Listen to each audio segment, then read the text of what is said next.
Se trata personajes, una nueva sección que tenemos aquí en Conéctate Nariño. Y bueno, ya lo vieron aquí expresándose a nuestro personaje invitado en esta hora. Muy buenos días, qué gusto saludar. Aquí está con nosotros el doctor científico que hace parte hoy director del Observatorio Astronómico del municipio de Pasto, de la Universidad de Nariño. Y bueno, nosotros lo hemos invitado a esta hora aquí al doctor Alberto Quijano Bosniza, que está aquí con nosotros. Muy buenos días y bienvenido a Conéctate Nariño. Buenos días, muchas gracias por invitarme a su programa. Bueno, hablemos un poco de su vida, hablemos un poco acerca de cómo arrancó usted con esta pasión, con este amor de mirar hacia el cielo, de mirar las estrellas, digo yo.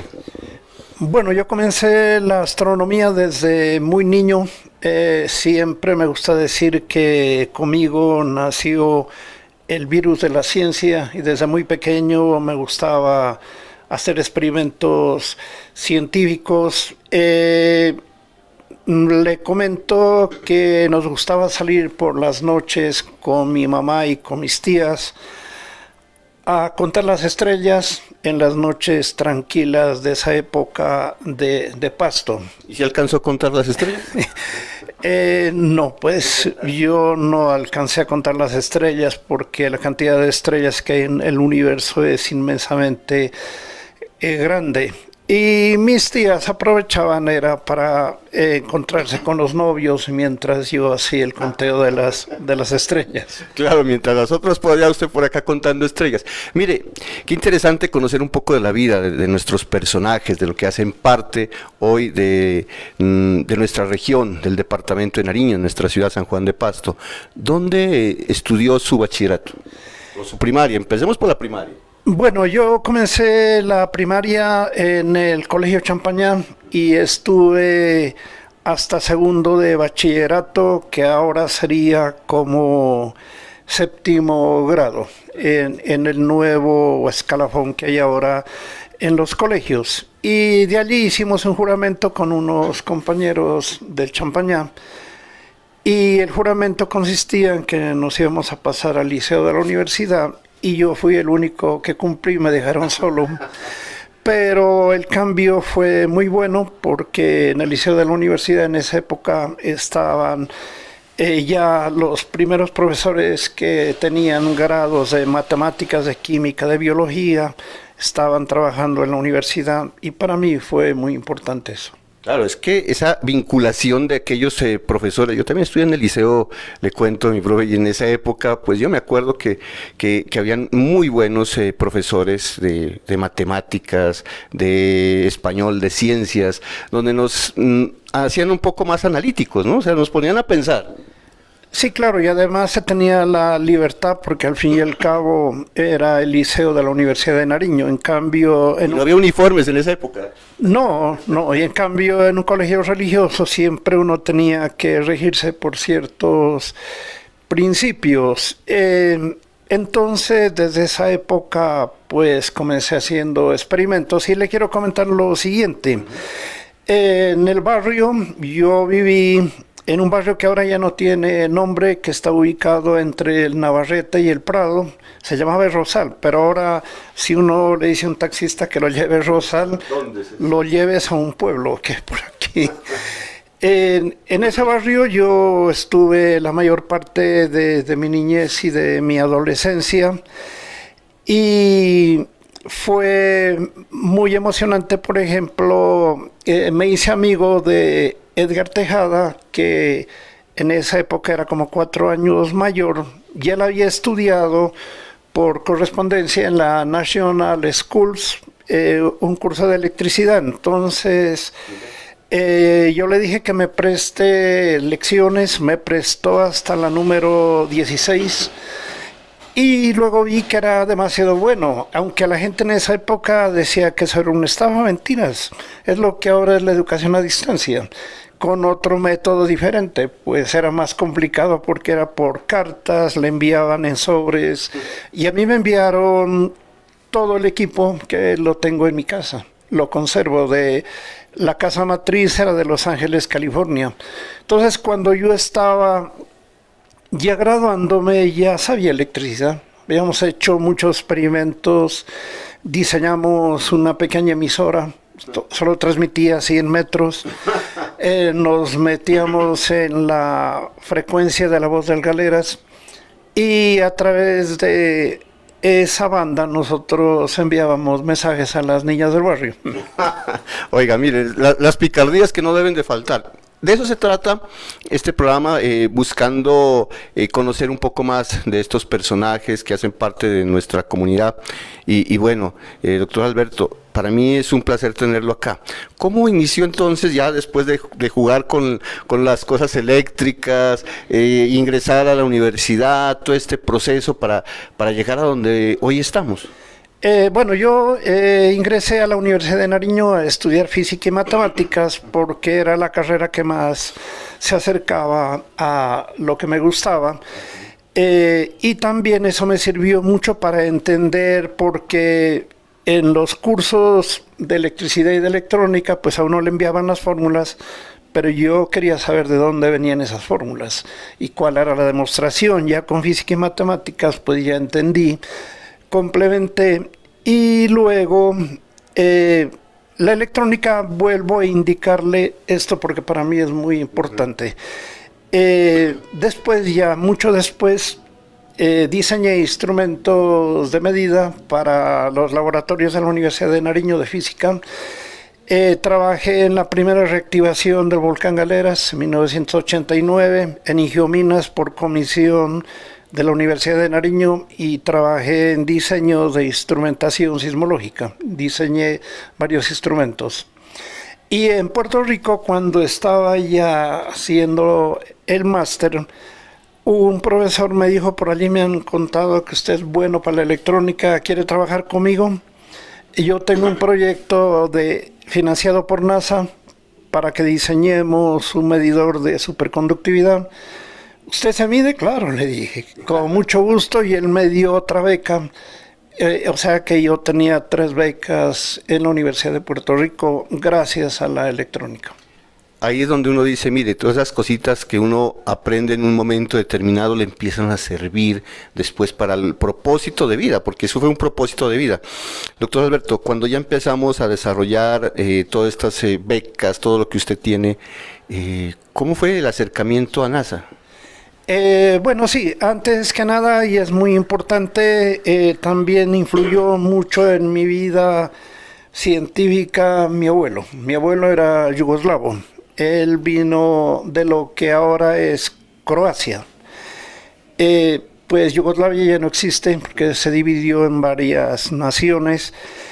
Y a mí me fascinaba entrar al estudio de mi abuelo porque él tenía libros en diferentes idiomas, tenía muchas herramientas que las trajo de Europa, y él me hablaba en su idioma y yo lo hacía reír. Pues él era muy serio, pero yo creo que era el único que lo hacía reír con mis ocurrencias, y él me hizo ver por primera vez los cráteres de la Luna.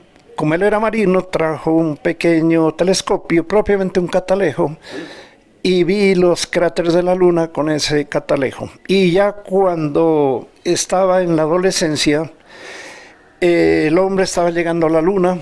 ¿Usted recuerda que fue eso fantástico? ¿Fue transmitido hasta por televisión? Sí, claro, en esa época era complicadísimo transmitir por televisión porque tenían que hacer saltos de diferentes estaciones. Y en Colombia la transmisión era por Chocontá, que eso ya no existe, cerca de Cundinamarca. Y el hombre estaba llegando a la Luna, también la Unión Soviética estaba en la exploración espacial. Entonces, para mí eso fue fantástico, porque aunque la televisión era mala, era buena, excelente, educativa. No como ahora, que lo que transmiten son realities y un poco de cosas donde le enseñan a los jóvenes que es bueno traicionar a los compañeros para ganar un programa, o programas que están dedicados a todo lo que tiene que ver con el narcotráfico. En esa época los programas eran científicos, era mala la calidad técnica, pero era buena la cultura. Pues usted es más joven que mi persona no creo. No crea, no crea. Que en esa época había un programa del profesor Recasens. Ese sí no lo vi. Él enseñaba, era bueno para dibujar rapidísimo y enseñaba ciencia haciendo dibujos a través de la televisión. Yo miré por Señal Colombia el pintor, un señor con una cabeza grandote que pintaba y que hacía cuadros hermosos, paisajes. Ah, sí, pero él no trabajaba en el campo de la ciencia. Sí, Pero me acuerdo. También es otro de los personajes de esa época de la televisión y que nosotros resaltamos ver cómo cada día se va mejorando la parte tecnológica y así como también nuestra vida va avanzando, nuestra vida va creciendo, nuestra vida va tomando nuevos auges, nuevos caminos para llegar a triunfar. Bueno, doctor Alberto, ese acercamiento de la NASA.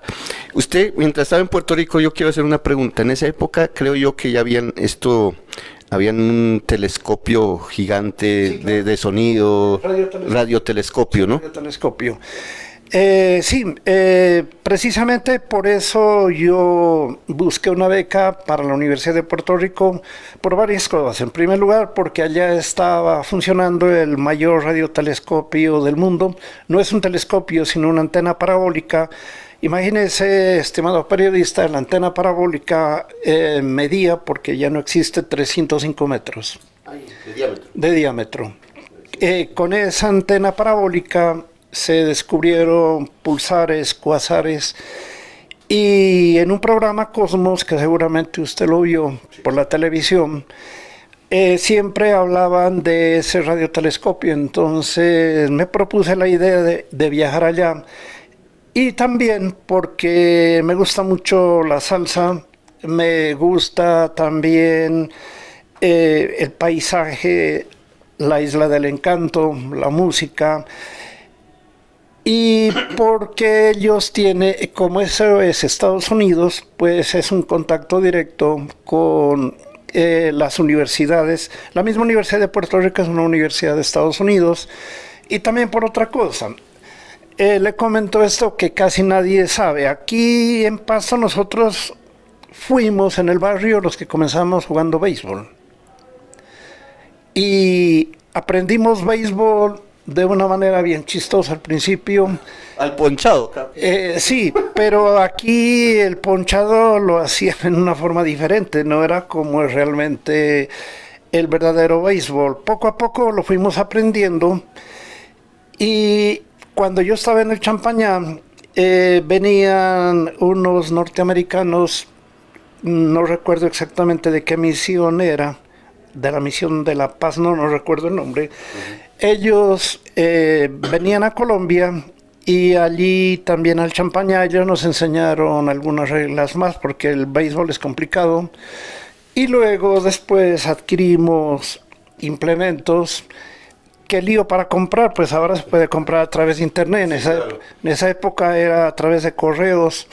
Los cascos eran de plástico duro que tenían una especie de, digamos, cápsula donde le sostenía el casco. La máscara.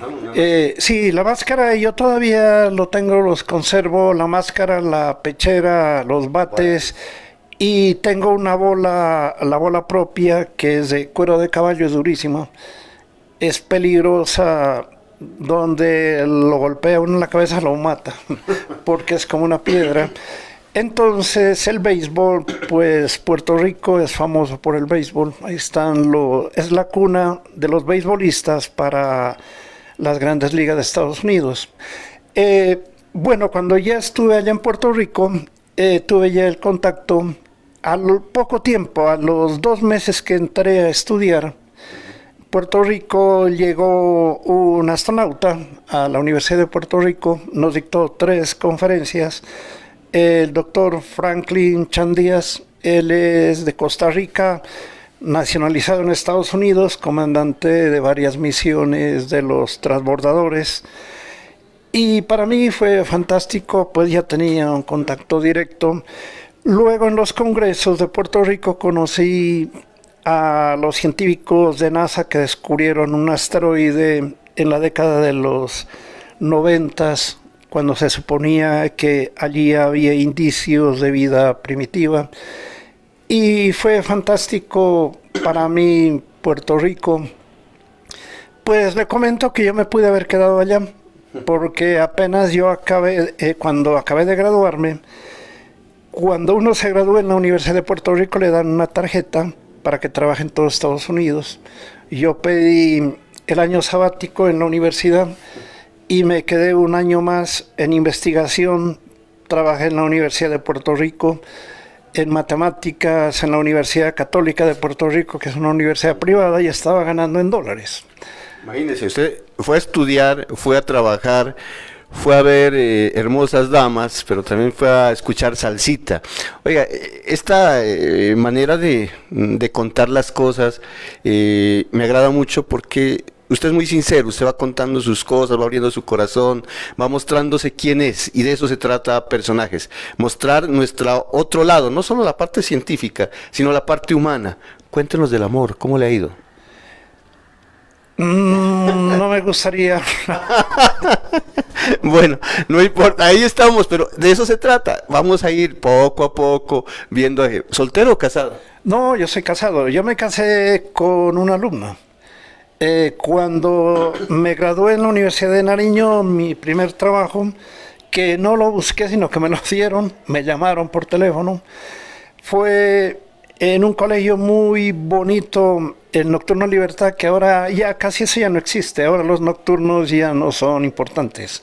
En esa época los nocturnos era de gente trabajadora. Y allí la conocí a mi mujer, con ella todavía estoy casado. ¿Cuántos años? Uy, ya vamos para los 48 años ya. ¿Cuántos hijos?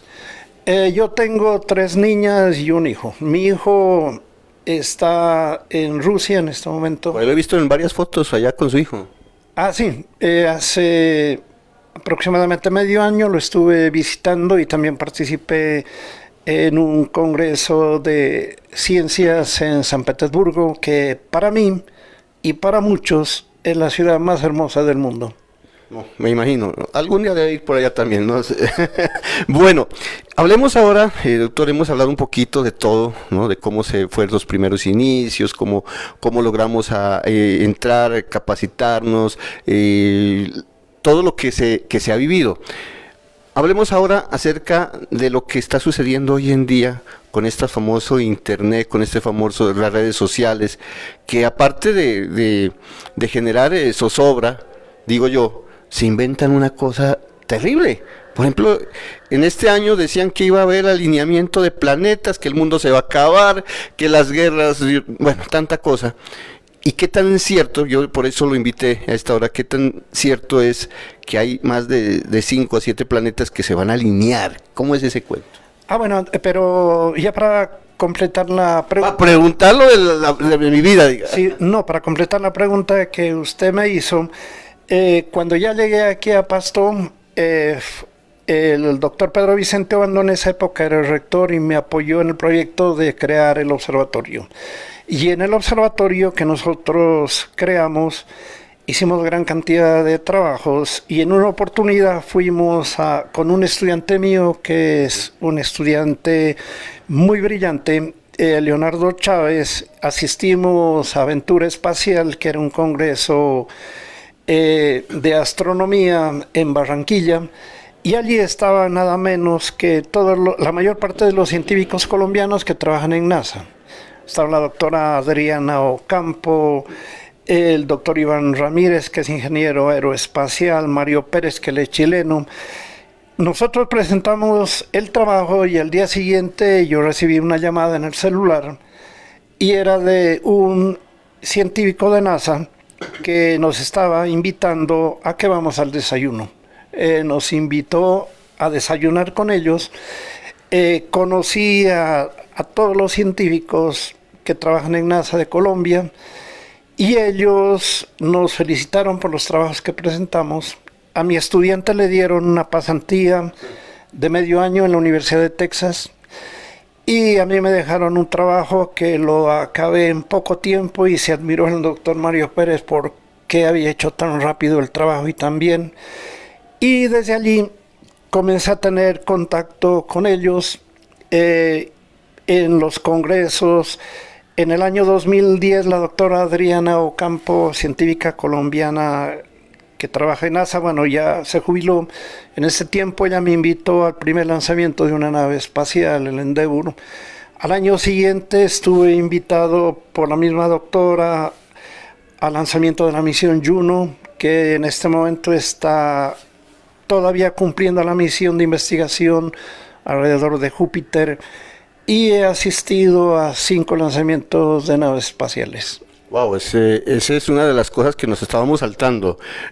Mira, claro que es importantísimo.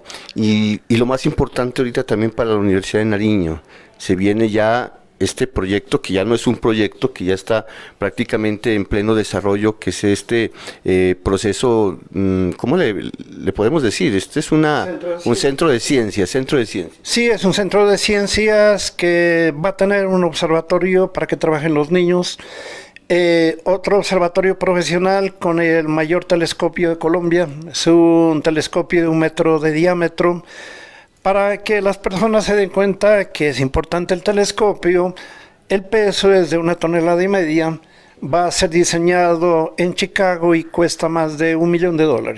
Entonces no lo podemos comprar aquí en los almacenes. Sí, no se lo compra muy fácil, pero miren la importancia también de tener este observatorio. Ya está todo, el terreno ya se adecuó también. Ya tenemos la parte presupuestal, entonces ya estamos prontos para que empiecen ya con la construcción. Sí, en este momento ya se va a publicar la licencia tanto para el ingeniero que tiene que supervisar los trabajos, como también la licencia a nivel nacional para que participen en Colombia empresas. Y la que gane, pues va a ser la empresa que va a construir el centro de ciencias, que va a tener también un planetario, lugares en la Loma del Centenario. Allí tenemos 2 hectáreas que nos las donó cuando era alcalde el doctor Harold Guerrero. Y ese proyecto ya está calculado, va a terminar el próximo año, ¿no? Más o menos a finales del próximo año. Bueno, por allá no se dice el señor Oscar Quintero, dice, es un gran herramienta para la educación. Sí, claro, porque allí van a trabajar no únicamente, digamos, los científicos, sino los niños, para que vayan por ese camino hermoso de la ciencia y de la educación. No es lo mismo enseñar en un colegio, aprenderse de memoria las cosas, que trabajar en la parte experimental. Como cuando yo trabajaba en mi casa, en electrónica, el lema de la escuela en esa época era aprender haciendo. Y desbaratar también. Claro, sí, a propósito de desbaratar, mi papá pues no tenía buenos recursos económicos, eso a mí no me importa. Es de mucho más honor porque mi papá llegó a caminos muy elevados en la historia, en la academia. Y mi tío sí tenía, en mi casa nosotros no teníamos electrodomésticos, creo que era una plancha de cartón. Una plancha. Pero mi tío sí era bastante acomodado, allí había gran cantidad de electrodomésticos y cada vez que se dañaba uno me llamaba a mí. Algunos le acomodé, otros los dañé. Me llamaba el ingeniero y lo recuerdo con mucho cariño. No, espectacular, mire, son historias de vida que generan también un poco de jocosas, digo yo, ¿no? Porque uno se recuerda y dice, wow, yo hice todo esto, pero bueno, esa es la importancia. Bueno, después de este centro de ciencias, después de este gran proyecto que se viene para la Universidad de Nariño, para el departamento de Nariño, para Colombia, digo yo, para nuestro municipio Pasto, ya hablemos de esto que estamos viendo. La situación que se está viviendo hoy en las redes sociales, digo yo, la mera ignorancia que ha permitido que muchos crean que todo lo que aparece en redes sociales es verdad. ¿Qué podemos decir frente a esta alineación, supuesta alineación que hay de los planetas para esta temporada? Que que dicen que en estos días se puede mirar, y que no sé qué. Bueno, cuéntenos un poco. Bueno, sí, le voy a contar la verdad y la falsedad. Desafortunadamente, como usted lo indica, ahora cualquier persona puede entrar y organizar, fundar páginas. Y generalmente en esas páginas, ¿qué es lo que hacen para tener mayor cantidad de suscriptores y ganar mayor dinero porque les pagan? ¿Qué es lo que hacen? Hay dos métodos. Uno, meterse a los chismes, y la gente más le fascina eso.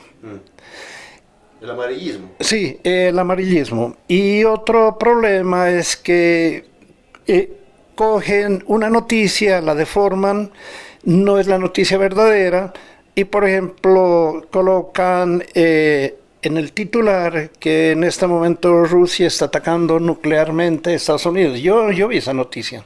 Oiga, tremendo eso, y digamos que se lleguen a oídos. Yo creo que deben de haber verificaciones, o sea, no puede ser tan, perdóneme la expresión, tan ignorante, ¿sí?, de llegar y creer todo lo que aparece en redes. ¿Usted recuerda que cuando nació el periodismo era bastante complicado? Todos los periodistas y las emisoras tenían que grabar los programas para que en caso de que haya una queja, eso podía, si estaban hablando mal de una persona o indicando... La copia del programa. Claro, en esa época había denuncias y estaba controlado legalmente. Ahora no hay control. Ahora cualquier persona puede cambiar las noticias, puede deformarlas. Y lastimosamente, por ejemplo, ahora se inventaron que hay un alineamiento de planetas. Les voy a hablar la verdad en primer lugar. ¿Qué es lo que se puede observar no únicamente en un día, sino en todos estos días? ¿Qué es lo que se puede observar? 4 planetas en el cielo, a simple vista, que son Marte, por la zona cercana al oriente. No es exactamente al oriente, cercano al oriente está Marte, se la ve como un lucero rojo muy brillante porque se está acercando a la Tierra. No es que va a colisionar con la Tierra, sino... Sí. Sí, a veces hasta al hablar también toca decirlo de esa manera como usted lo hace y las aclaraciones como usted lo hace, que porque se está acercando a la Tierra no quiere decir que va a colisionar, que va a llegar y que se va a acabar el mundo, o sea, y eso puede hacer la gente, o sea, esos comentarios. Sí, el planeta Marte cada 2 años tiene un acercamiento hacia la Tierra. Generalmente está muy lejos de la Tierra, en esta época está más cerca y por eso se lo ve muy brillante. Por eso es que generalmente cada 2 años salen misiones espaciales de todas las naciones hacia el planeta Marte, porque es la distancia más pequeña. Y ahora con el comentario del señor presidente, ¿no?, que el proyecto del señor presidente es llegar a Marte en estos 4 años de mandato del señor mandatario de Estados Unidos. Ese es el sueño y el proyecto que tiene en mente el director de SpaceX. El lío es que yo no creo que sea tan rápido la llegada a Marte, porque todavía no llegar a Marte simplemente con naves, porque naves robóticas ya han llegado, sino que con tripulantes es todavía un problema, hay que resolver un poco de problemas, pero bueno, toca esperar a ver cómo les va. Y también se puede observar en la parte más arriba del cielo está Júpiter muy brillante de color blanco, y por el occidente, que sería cerca del volcán Galera, está Venus muy brillante. Y cerca de Venus está Saturno. No es que esté cerca en distancia, nosotros lo vemos por perspectiva como si estuviera cerca. Entonces, hagamos las cuentas. Hablan de 7 planetas y solo vemos 4 nomás. Neptuno y Urano no se los puede ver a simple vista. Es necesario mirarlos con telescopios, aunque sean telescopios pequeños. Yo me hago una pregunta y perdóneme también mi ignorancia. O sea, si yo quiero ver algún alineamiento, tendría que salirme del planeta Tierra y verlo desde el espacio para poder determinar una línea, digamos, entre comillas, recta, para poder determinar que los planetas estén ahí consecutivamente. Sí, ahora le voy a explicar exactamente lo que usted indica, es algo muy importante, ¿verdad? Una cosa es lo que uno mira desde la Tierra y otra cosa es lo que se mira desde el espacio. cuando en astronomía hablamos de alineamientos desde el espacio, no desde la Tierra. Y se lo puede simular mediante computador. Por ejemplo, yo tengo un programa para ver cómo están los planetas en estas fechas y no están alineados.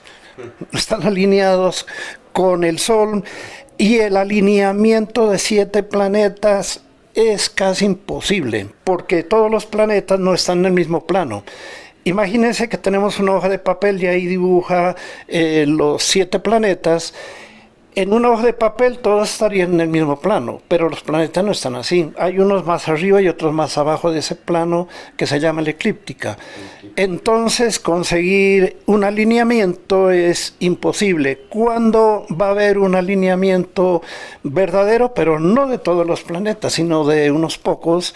Es en un año que no vamos a estar nosotros, es en el 2942. 2942. En este momento no hay alineamiento.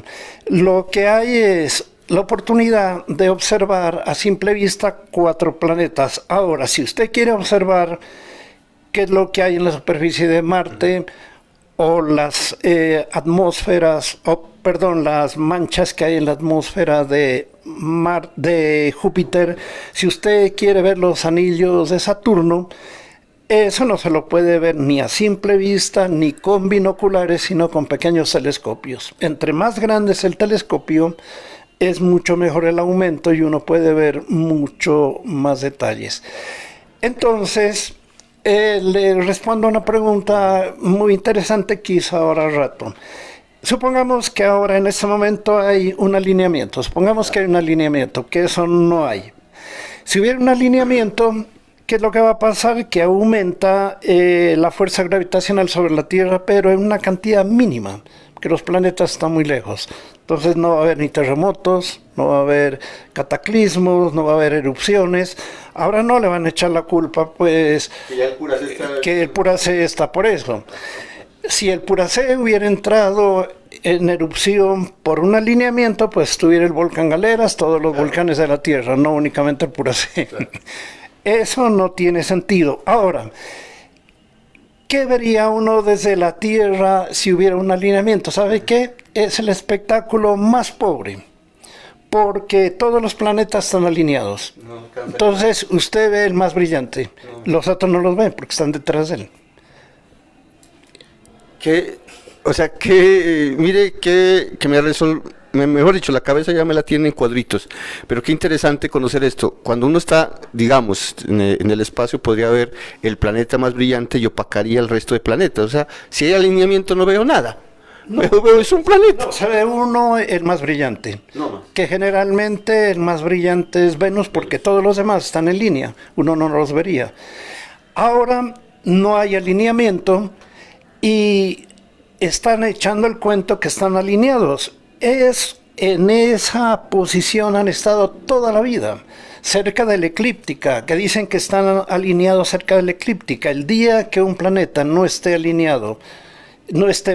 cerca de la eclíptica, eso significaría que si hay una catástrofe, que ese planeta se salió de la órbita, y eso no ha ocurrido. O sea que cerca de la eclíptica, ¿desde cuándo han estado los planetas? Desde que existe el sistema solar. Ahora, ¿cuál es la oportunidad? Lo verdadero es que sí podemos mirar 4 planetas por la noche. Generalmente uno en otras épocas, ¿qué es lo que ve? Ve pocos planetas en la noche y otros planetas al amanecer. Pero en este momento estamos viendo por lo menos 4 planetas. No se ve Urano y Neptuno. Eso es mentiras. A simple vista es imposible de ver Urano y Neptuno porque el brillo es pequeñito. La vista humana no alcanza a presenciar. Y Mercurio en este momento se lo está observando hasta el amanecer, no en la noche. Bueno, entonces descartada esa noticia falsa, y queríamos por eso también tenerlo al doctor Alberto Quijano para que nos resuelva esta inquietud que teníamos todos frente a estos comentarios que salen en redes sociales. Y la gente tenemos que decir, ¿quiénes son los que se están beneficiando con esto?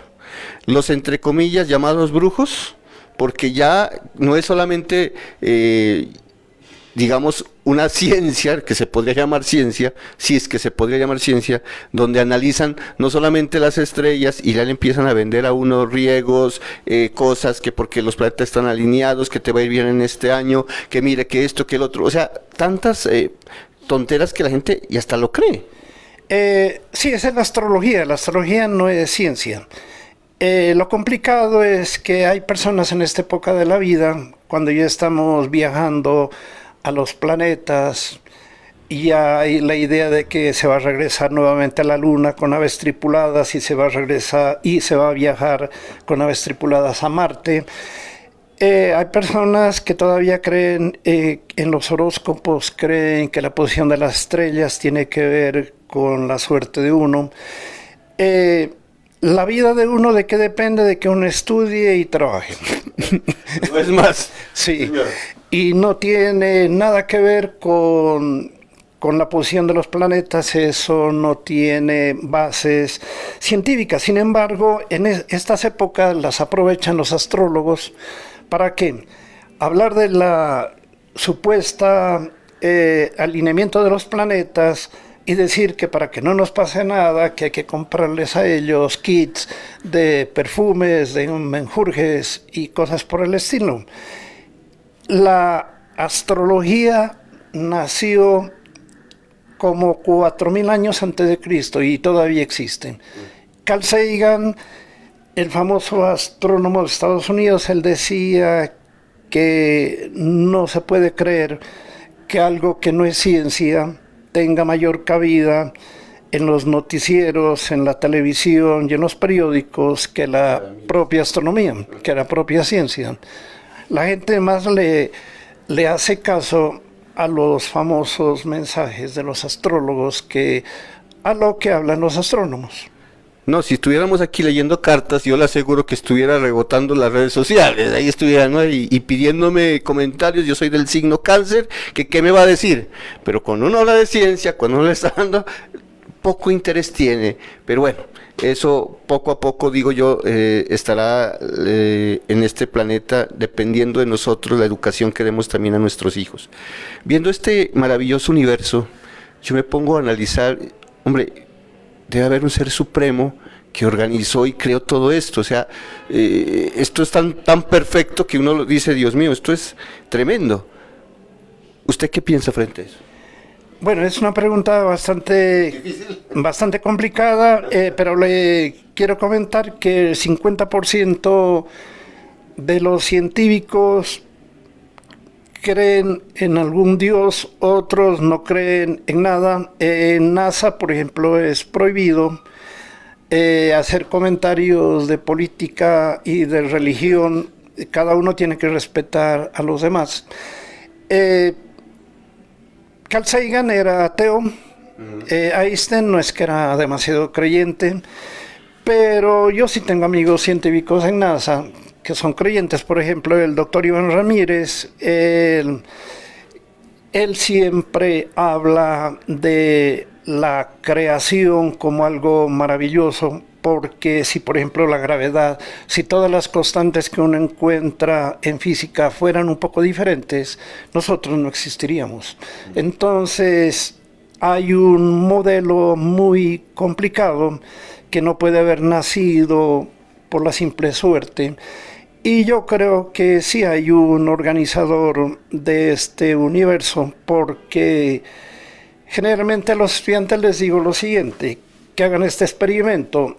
Por ejemplo, que corten 7 letras A, 7 letras B y así todo el abecedario, que metan todas esas letras en una bolsita, que las barajen, que las echen en una mesa.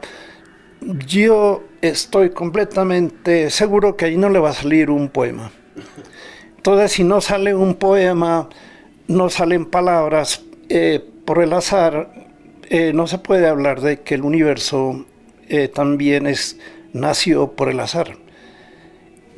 Hay cosas que son complicadas, que todavía no hay respuestas.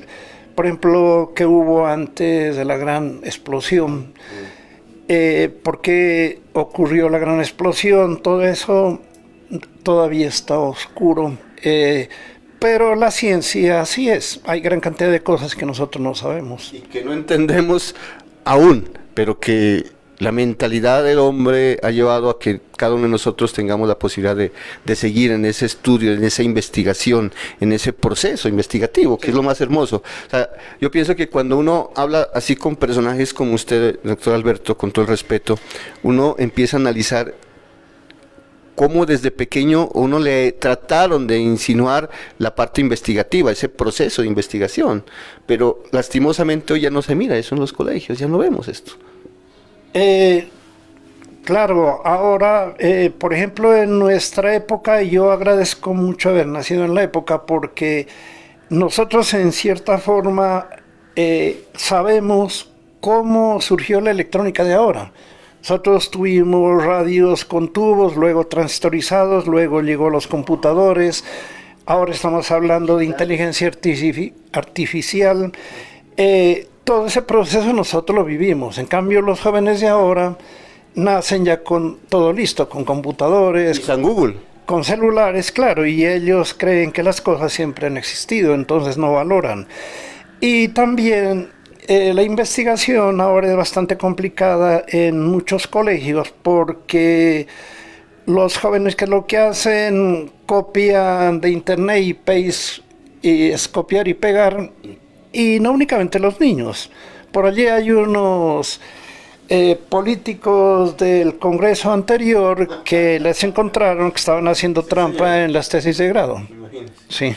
Imagínese, hasta en eso. O sea, pues doctor Alberto Quijano, me place mucho haberlo tenido aquí en Personajes de Conéctate Nariño, nuestro primer invitado este año, y queríamos hacer este homenaje sincero en vida, porque a uno tiene que homenajearlo en vida de toda la labor que ha hecho y lo bien que ha hecho, lo ha hecho usted, doctor, y me parece que el departamento de Nariño, el municipio de Pasto, tiene que estar muy agradecido con la parte científica a la cual usted va a dejar un legado.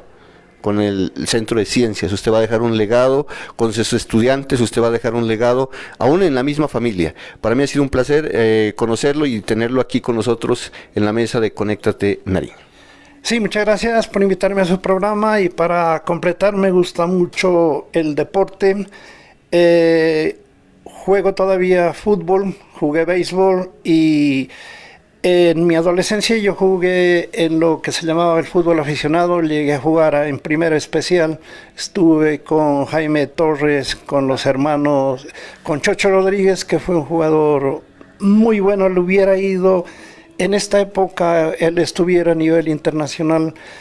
El Deporte de Santiago fue campeón varias veces, le ganamos al Deportivo Pasto, al Javeriano de esa época, varias veces fuimos campeones.